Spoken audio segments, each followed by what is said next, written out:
Hi hello welcome to Shiva studios. 8 ఎకరాల భూమి ఇద్దరు అమాయకుల ప్రాణాలను బలి తీసుకుంది. నల్గొండ జిల్లా అనుముల మండలం ఇబ్రహీంపేటలో సాయిలు అనే పెద్దాయన తన కొడుకు యాదయ్యకు 8 ఎకరాల భూమి ఇచ్చి ముగ్గురు కూతుర్లకు కట్న కానుకలిచ్చి పెళ్లిళ్లు చేశాడు. యాదయ్య భార్య సుమలత ఆ వ్యవసాయం చేసుకుంటూ బతుకుతున్నారు. వీరికి ఒక పాప పేరు లావణ్య. లావణ్యకు ఏడాది వయసున్నప్పుడే తండ్రి యాదయ్య అనారోగ్యంతో చనిపోయాడు. భర్త పోయినా ఆ 8 ఎకరాలే ప్రాణంగా కూతుర్ని పెంచుకుంటుంది సుమలత.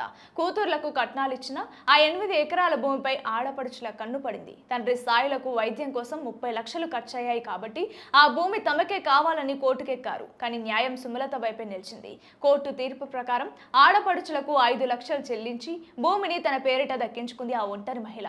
చట్టబద్ధంగా భూమి దక్కకపోయేసరికి ఆ బంధువుల కళ్ళలో నెత్తురు మరిగింది. తల్లి కూతుర్ని లేపేస్తే భూమి తమదే అని స్కెచ్ వేశారు. యథావిధిగా పామాయిల్ తోటలో పనిచేసుకుంటున్న సుమలత, లావణ్య కళ్ళలో ఒక్కసారిగా కారం చల్లారు. వాళ్ళు విలవిలలాడుతుంటే వాళ్ళ చున్నీలతోనే గొంతు నులిమి అత్యంత దారుణంగా చంపేశారు. ఒక్కసారిగా ఇబ్రహీంపేట గ్రామంలో విషాదం అలుముకుంది. డబ్బు కోసం రక్త సంబంధాలను కూడా మర్చిపోయి ఇంతటి దారుణానికి ఒడిగట్టిన వాళ్ళను చట్టం ఏం చేయాలో కింద కామెంట్ చేయండి.